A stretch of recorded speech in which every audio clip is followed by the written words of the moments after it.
Bonjour à tous amis Cancer, j'espère que vous allez bien. Je vous retrouve aujourd'hui pour votre tirage de la semaine du lundi 6 avril 2026. Je vais aller voir pour vous quels sont les messages qui peuvent vous être utiles cette semaine. Alors je vous rappelle amis Cancer que ce tirage est général, donc si vous souhaitez une consultation de médiumnité, vous pouvez me contacter par message privé ou par téléphone. Vous avez toutes les coordonnées sur mon site internet La Voix de Fanny ou dans ma bio. Alors, les cancers, pour vous cette semaine, quels sont les messages? Alors, corps physique souffrant. Oubli. Alors, est-ce que ce sont des cancers qui ont oublié de prendre soin d'eux et que votre corps vous rappelle à l'ordre? Pour moi, ça peut être une semaine où vous pouvez avoir des petits symptômes physiques, des douleurs, peut-être, on va dire, une maladie comme un rhume, enfin une légère maladie. Pour vous montrer que peut-être vous n'avez pas écouté vos limites, votre corps, et que là, il vous envoie des signaux.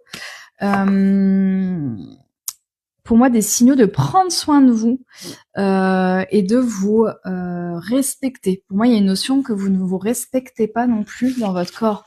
Peut-être que vous avez, pour moi, peut-être des habitudes alimentaires pas forcément saines pour vous. Peut-être que vous êtes dans les excès ou vous avez des formes d'addiction. Là, on vous dit qu'il est important de prendre soin de votre corps parce que c'est ce véhicule qui vous servira toute votre vie.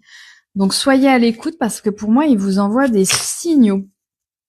Alors, qu'est-ce qu'on a comme autre message pour vous, les cancers, cette semaine? Laissez le temps faire son œuvre. Alors peut-être que ce sont des cancers qui ont des problématiques de santé et que vous en avez marre, que vous dites quand c'est que je vais m'en sortir. On vous dit que le temps va vous aider peut-être aussi à ce que votre santé s'améliore. Vous êtes peut-être dans une énergie de combat, on voit, par rapport à ça.